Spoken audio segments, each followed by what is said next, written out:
मैं जैसे ही काम से आता, मेरी बहन मुझे कहती जल्दी से जाओ बर्फ लेकर आओ, तुम्हारी बीवी की तबीयत खराब है। मैं उसे कहता अगर तबीयत खराब है तो मैं उसे डॉक्टर के पास ले जाता हूँ, मगर मेरी बहन मुझे झाड़ देती और कहती ये औरतों के मसाइल हैं, तुम्हें समझ नहीं आएगी, तुम जल्दी से जाओ और बर्फ लेकर आओ।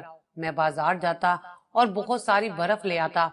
क्योंकि हमारे घर का फ्रिज खराब था, मेरी बहन मुझसे बर्फ लेकर मेरी बीवी के कमरे में चली जाती और अंदर से कमरे को लॉक लगा देती। मैं बाहर परेशानी में टहलता रहता। फिर 2 घंटे बाद मेरी बीवी और बहन कमरे से बाहर आ जाते और एक दूसरे को देखकर मुस्कुराते रहते, मगर मुझे कुछ ना बताते। एक रोज बहन के कहने से पहले ही मैं बर्फ लेकर आ गया और उनके कमरे में जाने के बाद छुपकर रोशनदान से देखा तो दिमाग ही चकरा गया, क्योंकि मेरी बहन मेरी बीवी के। मेरा नाम अतीक है। मेरे वालिद का इंतकाल बचपन में ही हो गया था। हम 2 भाई थे और हमारी एक बहन थी। हम अपनी वालदा के साथ रहते थे। वालिद का सारा कारोबार बड़े भाई ने संभाला हुआ था। मैं बीए करने के बाद नौकरी की तलाश में था और सारा दिन आवारा दोस्तों के साथ घूमता रहता। बड़े भाई ने अपनी पसंद की शादी की। अब नंबर तो मेरा था, मगर मैंने कह दिया कि पहले बहन की शादी कर दो, मैं बाद में शादी करूंगा। बड़े भाई ने बहन की शादी भी गैरों में कर दी, मगर शादी के कुछ अरसे बाद मेरे बहनोई का मेरे बड़े भाई के साथ किसी बात पर झगड़ा हो गया और मेरा बड़ा भाई घर छोड़कर अपनी बीवी के साथ दूसरे शहर शिफ्ट हो गए। माँ भी इसी सदमे में चल बसी। अब मैं घर में अकेला रह गया था। बड़ा भाई वापस आने को तैयार नहीं था, इसलिए मेरी बहन अपने शोहर के साथ हमारे घर शिफ्ट हो गई। मेरे बहनोई का कहना था कि उसका मेरे साथ कोई झगड़ा नहीं है। मेरी बहन और बहनोई ने आते ही सारा घर संभाल लिया था। शुरू में तो सब कुछ ठीक ठाक चल रहा था, लेकिन मैंने एक चीज नोट की थी कि मेरे बहनोई को मेरा घर में होना कुछ खास पसंद नहीं था। क्योंकि मेरी नौकरी तो थी नहीं, इसलिए सारा दिन आवारा दोस्तों के साथ या फिर घर में पड़ा रहता था। वो मुझे अजीब निगाहों से देखा करते थे। मैंने इन सब का मुशाहिदा किया था। आखिर ये मेरा भी तो घर था। खैर, वक्त के साथ साथ ये तलखियां बढ़ने लगी, मगर मैं चुप रहता। आखिर तंग आकर मेरे बहनोई ने मेरी नौकरी का बंदोबस्त कर दिया और मैं जॉब पर जाने लगा। एक दिन मैंने अपनी बहन को अपने शोहर से बात करते सुना था कि अब अतीक की शादी कर देनी चाहिए, क्योंकि अब वो कमाने लगा है। उस दिन के बाद मेरी बहन मेरे रिश्ते की कोशिशों में लग गई। आखिर 2 हफ्ते बाद मेरी बहन मेरे लिए एक रिश्ता ले ही आई। बहन ने लड़की की इतनी तारीफें की थी कि मैं तो इनकार ही ना कर सका, क्योंकि मैं जानता था कि मेरी बहन ने मेरे लिए कोई अच्छी लड़की ही पसंद की होगी। चुनाचा मैंने भी कोई रुकावट ना डाली और मेरा चट मंगनी और पट ब्याह हो गया। शादी के बाद मैं और मनाहिल जानी मेरी बीवी, हम दोनों बहुत खुश थे। मेरी बीवी मनाहिल भी बहुत खूबसूरत थी। जिंदगी में एक बार फिर सुकून हो गया था, मगर ये सुकून चंद दिन ही कायम रहा। एक रोज मैं काम से आया तो मेरी बहन ने मुझे कहा कि जल्दी से बर्फ ले आओ, तुम्हारी बीवी की तबीयत खराब है। मैंने डॉक्टर के पास चलने को कहा तो बहन ने इनकार कर दिया और मुझे बर्फ लाने भेज दिया। मैं बर्फ लेकर आता तो मेरी बहन और मनाहिल कमरे में बंद हो जाते और 2 घंटे बाद बाहर निकलते और एक दूसरे को देखकर मुस्कुरा रहे होते, मगर मुझे कुछ ना बताते। ये सिलसिला कई दिन चलता रहा। फिर एक दिन मेरी बहन और मनाहिल की किसी बात पर लड़ाई हो गई और मेरी बहन ने मुझे कह दिया कि तुम मनाहिल को लेकर किसी दूसरे घर में शिफ्ट हो जाओ। मैं झगड़े को बढ़ाना नहीं चाहता था, इसलिए चुप करके मनाहिल को लेकर एक किराए के घर में शिफ्ट हो गया। इस बात को 2 ही दिन गुजरे थे कि एक दिन काम से आया तो मेरी बीवी की तबीयत काफी खराब थी। उसका रंग पीला पड़ गया था और आंखें सुर्ख हो गई थी। मैंने उसे सहारा दिया और फिर उसे सोफे पर बिठाया और पूछा कि तुम्हें क्या हुआ है। मेरी बीवी ने कपकपाते होंठों के साथ जवाब दिया कि मुझे एक बीमारी है जिसकी वजह से मेरी तबीयत खराब है। आप अभी फिलहाल मेरी दवाई ला दें, मैं आपको अपनी बीमारी के बारे में सुबह बता दूंगी। ये सुनकर मैं बहुत परेशान हो गया, क्योंकि अगर मेरी बीवी को कोई बीमारी थी तो मेरे ससुराल वालों ने हमें पहले क्यों नहीं बताया था। मैंने अपनी बीवी से पूछा कौन सी दवाई लानी है, तो उसने अपने पर्स से एक दवाई की पर्ची निकाली और मुझे थमा दी। मैं पर्ची लेकर दवाई लेने चला गया। सारे रास्ते में यही सोचता रहा कि आखिर मेरी बीवी को कौन सी बीमारी है और कहीं मेरे पहुंचने से पहले اس کی طبیعت مزید خراب نہ ہو جائے۔ یہی سب سوچتے ہوئے میں میڈیکل سٹور پر پہنچ گیا اور جا کر وہاں پرچی تھما دی۔ انہوں نے پرچی دیکھی اور پھر مجھے غور سے دیکھا۔ میں ایک دم گھبرا گیا۔ پھر انہوں نے پرچی مجھے لوٹا دی اور ساتھ میں ایک کریم بھی دے دی۔ میں نے کریم لی اور گھر آ گیا۔ گھر جا کر دروازہ کھول کر جو ہی میں اپنے کمرے میں پہنچا تو وہاں جا کر میری حیرت کی انتہا نہ رہی، کیونکہ میری بیوی نے کریم لی اور مجھے نکال کر کمرے کا دروازہ بند کر دیا۔ میں مزید پریشان ہو گیا۔ میرے ذہن میں طرح طرح کے خیالات آ رہے تھے کہ کہیں میری بیوی کی طبیعت مزید خراب نہ ہو گئی ہو۔ یہی سب سوچتے ہوئے میں نے کھڑکی سے بھی اندر دیکھنے کی کوشش کی، مگر کھڑکی بھی اندر سے بند تھی۔ میں باہر صوفے پر بیٹھ گیا۔ میں عجیب و غریب خیالات سوچ رہا تھا اور پھر کب مجھے نیند آ گئی مجھے پتہ ہی نہ چلا۔ صبح میری بیوی نے مجھے جگایا تو میری آنکھ کھلی۔ میری بیوی میرے سامنے کھڑی تھی اور مجھے کہہ رہی تھی کہ آپ ساری رات یہاں سوئے ہیں۔ میں نے تو اس کی باتوں کو نظر انداز کیا اور کہا، تم کیسی ہو؟ تمہاری طبیعت اب کیسی ہے؟ میں اس کے لیے بہت فکر مند تھا۔ میری بیوی میرے پاس بیٹھی اور بولی، میں اب بالکل ٹھیک ہوں۔ پھر میں نے اس سے پوچھا کہ رات کو کیا ہوا تھا، تم نے اندر سے دروازہ کیوں بند کر لیا تھا؟ تو کہنے لگی، میری طبیعت بہت خراب تھی، میں کچھ دیر اکیلے رہنا چاہتی تھی، اس لیے میں نے کمرے کا دروازہ اندر سے بند کر دیا اور خود بستر پر لیٹ گئی۔ میری حالت اتنی خراب تھی کہ کب مجھے نیند آ گئی مجھے پتہ ہی نہیں چلا۔ یہ کہہ کر میری بیوی اونچی اونچی آواز میں رونے لگی۔ میں اس کے آنسو پونچھنے لگا اور کہا، تم پریشان مت ہو۔ میں نے اس وقت اپنی بیوی سے مزید پوچھنا مناسب نہیں سمجھا تھا۔ پھر میں نے ناشتہ بنایا اور ہم دونوں نے ناشتہ کیا۔ ناشتے کے بعد میں اپنے آفس چلا گیا۔ سارا دن میں یہی سوچتا رہا کہ آخر میری بیوی کو کون سی بیماری ہوگی۔ اگر میرے سسرال والوں کو اس بات کا پتہ تھا تو انہوں نے بتایا کیوں نہیں۔ پھر میرے ذہن میں یہ بھی خیال آیا کہ میری چھوٹی بہن نے میرا رشتہ کرایا تھا، ان کو بھی اس بات کا اندازہ ضرور ہوگا۔ یہی سوچ کر میں آفس سے واپسی پر بہن کے گھر چلا گیا۔ میں نے گھر کے دروازے پر دستک دی۔ تھوڑی دیر بعد میرے بہنوئی نے دروازہ کھولا اور مجھے باہر دیکھ کر حیرت زدہ ہوا اور خوش بھی۔ بہنوئی نے مجھے اندر بٹھایا تو میں نے ان سے کہا، بھائی مجھے بہن سے ایک بات کرنی ہے۔ تو بھائی کہنے لگے، وہ تو کچھ دنوں کے لیے میری ماں کے گھر گئی ہوئی ہے، لیکن تم نے کیا بات کرنی ہے؟ میں نے اپنے بہنوئی کو ساری بات بتا دی تو وہ کہنے لگے کہ تمہاری بیوی کو اگر کوئی بیماری تھی تو انہیں پہلے بتانا چاہیے تھا۔ میرے کندھے پر ہاتھ رکھا اور کہا، اگر تم یہ رشتہ توڑنا چاہتے ہو تو میں تمہارے ساتھ ہوں۔ یہ سن کر تو میں اور بھی حیران رہ گیا۔ میں نے ان سے کہا، میں مناہل کو چھوڑنا نہیں چاہتا۔ میں یہ کہہ کر وہاں سے آ گیا۔ ہر شوہر کی طرح میرا ارمان تھا کہ میری بیوی میرے پہنچنے پر میرا انتظار کر رہی ہوگی اور میرے لیے تیار ہو کر بیٹھی ہوگی، اور میرے ساتھ بھی یہی ہوا۔ میری بیوی میری راہ تک رہی تھی، خوبصورت لباس اوڑے بیٹھی تھی۔ اپنی بیوی کو ایسے دیکھ کر میرے سارے دن کی تھکن اتر گئی اور میں نے مسکرا کر کہا کہ تم کسی پری جیسی لگ رہی ہو۔ ابھی ہم یہی باتیں کر رہے تھے کہ میری بیوی کی حالت ایک دم خراب ہونے لگی اور وہ چلانے لگی، رنگ سرد ہو گیا اور آنکھیں سرخ۔ یہ سب دیکھ کر میں بھی گھبرا گیا۔ میری بیوی نے لڑکھڑاتی ہوئی آواز میں مجھے کہا، میں اس کے لیے وہی کریم لے کر آؤں۔ یہ سن کر میں حیرت زدہ رہ گیا کہ ابھی کل ہی تو وہ کریم لایا تھا، ایک دن میں کیسے ختم ہو گئی۔ مگر اس وقت میں نے یہ پوچھنا مناسب نہ سمجھا اور اپنی بیوی کو بیڈ پر بٹھا کر کریم لینے چلا گیا۔ آج میں کسی اور میڈیکل سٹور سے کریم لینے گیا تھا۔ اسے بھی جب جا کر میں نے پرچی پکڑائی تو میڈیکل سٹور والے نے بھی مجھے عجیب نظروں سے دیکھا اور پھر کریم دے دی۔ میں کریم لے کر آج بھی جب گھر پہنچا تو میری بیوی کریم لے کر کمرے میں بند ہو گئی۔ میں بہت حیران تھا کہ یہ سب کیا ہو رہا ہے۔ پھر سوچتے سوچتے میں وہیں سو گیا۔ صبح پھر میری بیوی نے مجھے جگایا۔ اس نے مجھے پھر وہی بتایا کہ تکلیف کے وقت وہ کچھ دیر اکیلے گزارنا چاہتی تھی۔ وہ پہلے ہی بہت پریشان تھی، اس لیے میں نے اس سے اس کی بیماری کا نہ پوچھا اور کام پر چلا گیا۔ آج بھی میں سارا دن یہی سوچتا رہا کہ آخر میری بیوی کو کیا بیماری ہے، اور ایسے ہی 2 سے 3 دن گزر گئے۔ روز رات کو میری بیوی کی اچانک طبیعت بگڑ جاتی اور وہ مجھے کہتی کہ جاؤ یہ کریم لے کر آؤ، اور میں پوچھتا کہ جو کریم کل لے آیا تھا وہ کہاں ہے، تو وہ کہتی کہ وہ ختم ہو گئی۔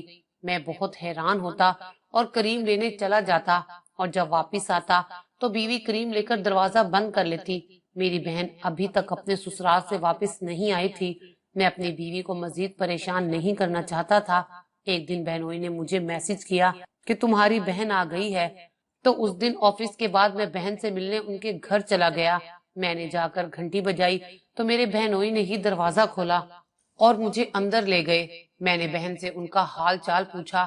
خیر، یہ دریافت کرنے کے بعد میں نے ان کو ساری روداد سنا دی اور کہا کہ مجھے پتا نہیں کہ میری بیوی کو کیا بیماری ہے۔ آپ نے جب رشتہ کیا تھا کیا انہوں نے آپ کو یہ بات بتائی تھی؟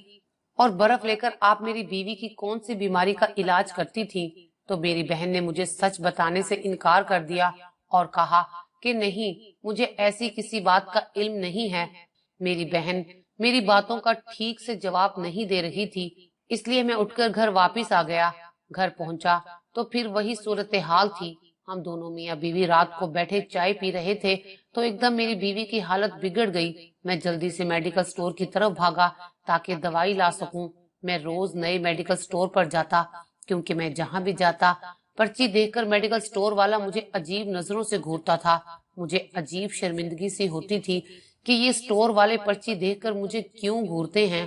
ہمیشہ کی طرح میری بیوی نے کریم لی اور کمرے کا دروازہ بند کر لیا۔ اگلے روز میں نے سوچا کہ دفتر سے واپس آتے ہوئے ہی کریم لے آؤں گا کیونکہ میری بیوی کی تو روز طبیعت خراب ہوتی ہے۔ چنانچہ دفتر سے واپس آتے ہوئے میں راستے میں ایک میڈیکل سٹور پر چلا گیا۔ یہ میڈیکل سٹور میرے ایک دوست کا تھا۔ جب میں نے اسے پرچی پکڑائی تو اس نے بھی مجھے گھور کر دیکھا۔ میں تو دنگ رہ گیا۔ وہ مجھے کچھ کہنا چاہتا تھا مگر چپ رہا اور پھر مجھے وہ کریم پکڑا دی۔ میرے دوست نے بھی مجھ سے ایسا ہی رویہ برتا تھا جیسے دوسرے میڈیکل سٹور والے کرتے تھے۔ آخر اس دوائی میں ایسا کیا تھا؟ میرے ذہن میں یہ بات چل رہی تھی، جو ہر میڈیکل سٹور والا مجھے عجیب نظروں سے کیوں دیکھتا ہے؟ میں نے ہمت کر کے آج پوچھ ہی لیا کہ دوست، ایسا کیا ہو گیا ہے جو تم مجھے ایسے گھور رہے ہو؟ میری یہ بات سن کر وہ ہچکچا گیا اور کہنے لگا، یہ کریم تم کس کے لیے لے کر جاتے ہو؟ تو میں نے کہا کہ یہ میں تو اپنی بیوی کے لیے لے کر جاتا ہوں۔ یہ بات سن کر وہ کافی حیران ہو گیا اور کہنے لگا، لگتا ہے تمہاری بیوی کو کینسر ہے۔ میں یہ سن کر مزید پریشان ہو گیا اور میں نے اس سے ایک بار پھر کنفرم کیا، کیا یہ کینسر کے لیے استعمال ہوتی ہے؟ تو وہ کہنے لگا، ہاں، یہ کینسر کے آخری سٹیج میں اگر کسی مریض کے جسم پر کوئی زخم بن جائے تو یہ کریم استعمال کرتے ہیں۔ یہ اسپیشل اسی لیے بنی ہے۔ میری بیوی کو کینسر تھا اور مجھے پتا بھی نہیں تھا۔ میں فوراً گھر کی جانب بھاگا تھا، لیکن راستے میں جاتے ہوئے مجھے خیال آیا کہ اگر میری بیوی کو کینسر ہے تو اسے بیمار ہونا چاہیے، بلکہ بہت زیادہ بیمار ہونا چاہیے۔ یہی سب سوچ سوچ کر میں میڈیکل سٹور پر واپس گیا اور اس سے کینسر کی آخری سٹیج کے مریض کی علامات پوچھی۔ پھر جو اس نے مجھے علامات بتائیں ان میں سے ایک بھی علامت میری بیوی میں موجود نہیں تھی۔ میں نے اسے اپنی بیوی کی علامات بتائیں تو وہ کہنے لگا کہ دوست، تمہاری بیوی میں تو کینسر کی کوئی علامات نہیں ہیں۔ بیوی کا چیک اپ کسی اچھے ڈاکٹر سے کرواؤ، ہو سکتا ہے وہ غلط دوائی استعمال کر رہی ہے۔ اور مجھے کچھ اپنی بیوی پر شک سا ہو گیا تھا کہ جیسے وہ مجھ سے کچھ جھوٹ بول رہی ہے۔ میں نے راستے میں ہی ایک پلان سوچا تھا۔ میں گھر پہنچا اور رات کو جب میری بیوی کی طبیعت خراب ہوئی تو اس نے مجھے کریم لینے کے لیے بھیجا۔ تو میں نے اسے کہا کہ وہ دوسرے کمرے میں پڑی ہے، تم خود جا کر اٹھا لو، میں کسی کام سے باہر جا رہا ہوں۔ میری بیوی کریم اٹھانے گئی تو میں چپکے سے کمرے کے اٹیچ باتھ روم میں چھپ گیا اور باتھ روم کے دروازے سے سب دیکھ رہا تھا۔ میری بیوی تھوڑی دیر بعد کمرے میں آئی۔ اس نے اپنی ٹانگ سے کپڑا ہٹایا اور ساری کریم اپنی ٹانگ پر لگا دی۔ اس کے بعد وہ بیڈ پر لیٹ گئی، مگر پھر ایک دم وہ کھڑی ہو گئی جیسے وہ بالکل صحت مند ہو گئی ہو۔ میں یہ سب دیکھ رہا تھا۔ میری بیوی نے ایک بڑی چادر اوڑھی اور پھر ایک الماری کھولی۔ اس الماری میں سے میری بیوی نے ایک بیگ اٹھایا تھا۔ یہ سب دیکھ کر میں بہت حیران زدہ ہوا تھا۔ پھر میری بیوی نے کمرے کی پچھلی جانب کھلتی کھڑکی کھولی۔ یہ کھڑکی باہر گلی میں کھلتی تھی اور ہم اسے عموماً نہیں کھولتے تھے۔ کھڑکی کھولنے کے بعد میری بیوی باہر نکل گئی۔ یہ سب دیکھ کر میں حیران ہو گیا۔ میری بیوی کہاں جا رہی تھی مجھے نہیں معلوم تھا اور میں ہکا بکا کھڑا یہ سب دیکھ رہا تھا۔ میں نے فوراً اس کا پیچھا شروع کر دیا اور اس کے پیچھے کھڑکی سے باہر کود گیا۔ तब तक मेरी बीवी गली की नुक्कड़ तक जा पहुंची थी। मैं छुपते छुपाते धीरे धीरे कदम उठाते उसके पीछे ही चला गया। गली बिल्कुल वीरान थी। मेरी बीवी एक तरफ को दौड़ रही थी और मैं छुप छुप कर उसका पीछा कर रहा था। फिर वो एक मैदान के सामने आकर रुक गई। ये बहुत ही वीरान जगह थी। मैंने वहां पर एक आदमी को पहले से खड़ा पाया, जैसे वो मेरी बीवी का इंतजार कर रहा हो। मैं एक दरख्त के पीछे छुप गया और ये सब देखने लगा। जब मेरी बीवी ने बैग कमर से उतारा और वो बैग उस आदमी को दे दिया, मैं ये सब देख रहा था। फिर वो आदमी और मेरी बीवी आगे की तरफ चलने लगे। मैं मुसलसल उसका पीछा कर रहा था। वो दोनों एक घर के आगे आकर रुक गए। वहां पहले से ही उनके दो साथी और भी मौजूद थे। मैं हैरान था कि अब क्या होने वाला है। देखते ही देखते वो तीन आदमी घर की दीवार फलांग कर अंदर चले गए और मेरी बीवी बाहर गली में उनका पहरा देने लगी। मैं हैरान रह गया था। मैं देखना चाहता था कि अंदर क्या हो रहा है, लेकिन मेरे लिए अंदर जाना बेसूद था। काफी देर में वहां उनका इंतजार करता रहा और फिर वो तीनों आदमी दीवार फलांग कर बाहर आ गए। ऐसे लगता था उनका बैग किसी चीज से भरा हुआ था। अब मुझे अंदाजा हो गया था कि ये सब चोर हैं और मेरी बीवी उनके साथ मिली हुई है, मगर मुझे यकीन नहीं आ रहा था कि सच में मेरी बीवी ने उनके साथ मिलकर चोरी की है। मैं घर वापस आ गया और अपनी बीवी से इस वाक्य के बारे में कोई जिक्र ना किया और अगले रोज फिर रात को अपनी बीवी का पीछा करने निकल गया। आज भी उसने उन तीन मर्दों के साथ मिलकर एक घर में चोरी की थी। आज मुझे ये बात समझ आ गई थी कि मेरी बीवी सच में चोर है। मुझे अपनी बीवी और उसके ग्रुप को पुलिस को पकड़वाना था। मैंने अगले रोज सारी बात अपने बहनोई को बताई तो वो भी काफी परेशान हो गए। जिस लम्हे मैं बहनोई को सारी बातें बता रहा था, उस वक्त मेरी बहन भी कमरे के बाहर कान लगाकर सारी बात सुन रही थी। वो फौरन अंदर आ गई और कहने लगी कि भाई मुझे माफ कर दो, सारी गलती मेरी है। मैंने जल्द अज जल्द तुम्हारी शादी करने की कोशिश की थी और रिश्ता कराने वाली ने मुझे बताया भी था कि ये लड़की तो बहुत खूबसूरत है, मगर सुनने में आया है कि उसे कोई बीमारी है। तुम लड़की के बारे में खुद भी छानबीन कर लेना। मगर मैंने ज्यादा गहराई में जाना मुनासिब ना समझा और लड़की की खूबसूरती से मुतासिर होकर तुम्हारी शादी करा दी। मेरी बहन मुझसे माफी मांगने लगी तो मैंने बहन से कहा कि आप माफी मत मांगे। फिर मेरे बहनोई ने मुझे कहा कि उनका एक दोस्त है जो पुलिस में है। उन्होंने अपने दोस्त से बात की और फिर रात को मुकर्रर जगह पर हम पुलिस के साथ पहुंच गए। जब मेरी बीवी अपने तीन साथियों का इंतजार करते हुए एक घर के बाहर खड़ी थी और उसके साथी उसी घर में थे, पुलिस ने उन चारों को गिरफ्तार कर लिया और जब उन्हें थाने ले जाया गया तो पता चला कि तीनों आदमी बहुत बड़े चोर हैं।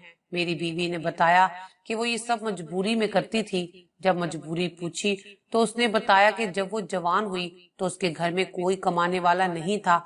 उसका बाप पहले फैक्ट्री में काम करता था, मगर बीमार रहने की वजह से फैक्ट्री वालों ने उसे निकाल दिया था। भाई कोई नहीं था और अब बात फाकों तक आ गई थी, इसलिए वो नौकरी की तलाश में निकली तो उन तीनों आदमियों के हत्थे चढ़ गई। यहाँ उसकी इज्जत तो महफूज थी, मगर उन आदमियों को एक लड़की की तलाश थी जो चोरी के वक्त उनकी मदद कर सके। जब उन्होंने मनाहिल को इस काम के लिए अच्छे खासे पैसे दिए तो वो मान गई, मगर बाद में उसने ये काम करने से इनकार कर दिया। फिर उन आदमियों ने मनाहिल को ब्लैकमेल करना शुरू कर दिया। अगर तुम हमारा साथ नहीं दोगी तो वो उसे पकड़वा देंगे। और फिर मनाहिल मजबूरी में उनके साथ ये काम करती रही। एक बार चोरी करके भागते हुए मनाहिल गिर गई और उसे टांग पर चोट लगी थी। जब वो घर पहुंची तो टांग पर पट्टी कर दी। किसी डॉक्टर को चेक नहीं करवाया।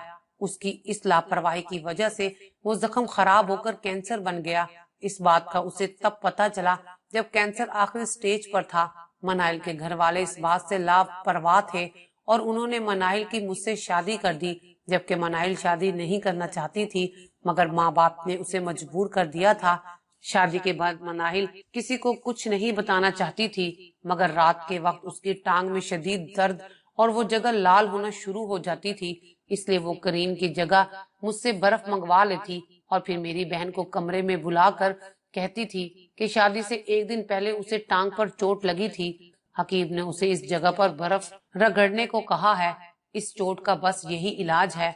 तब मेरी बहन उसकी टांग पर बर्फ रगड़ देती, जिससे मनाहिल का दर्द कम और वो जगह जो लाल होती वो बिल्कुल ठीक हो जाती थी। मनाइल ये काम पहले अपने घर पर खुद किया करती थी और बर्फ रगड़ते वक्त मनाइल को बहुत गुदगुदी होती थी, इसलिए वो हंस पड़ती। मेरी बहन भी उसे देखकर हंसने लग जाती थी, इसलिए वो बाहर भी आकर मेरे सामने मुस्कुराती रहती थी। और मनाहिल ने मेरी बहन को ये सब बताने के लिए मना किया था, और फिर एक दिन मेरी बहन ये सब कर करके थक चुकी थी। उसका मनाहिल से इसी बात पर झगड़ा हो गया था। तब उसने मुझे कहा था कि मैं अपनी बीवी को यहाँ से लेकर किसी और जगह चला जाऊं। ये सब जानने के बाद मुझे बहुत दुख हुआ, मगर अब मैं क्या कर सकता था। मेरी बीवी ने अपने जुर्म का इतराफ कर लिया था।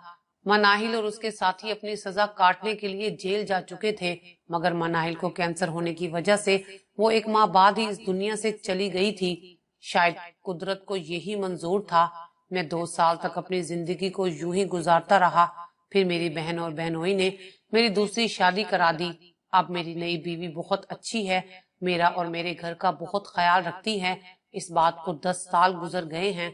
मैं अपने बीवी बच्चों के साथ आज बहुत खुश हूँ, मगर ये वाकया मैं आज तक नहीं भुला सका। अगर आपको हमारी ये वीडियो अच्छी लगी हो तो इसे लाइक करें, शेयर करें और मजीद अच्छी अच्छी वीडियोस देखने के लिए हमारा चैनल सब्सक्राइब करें।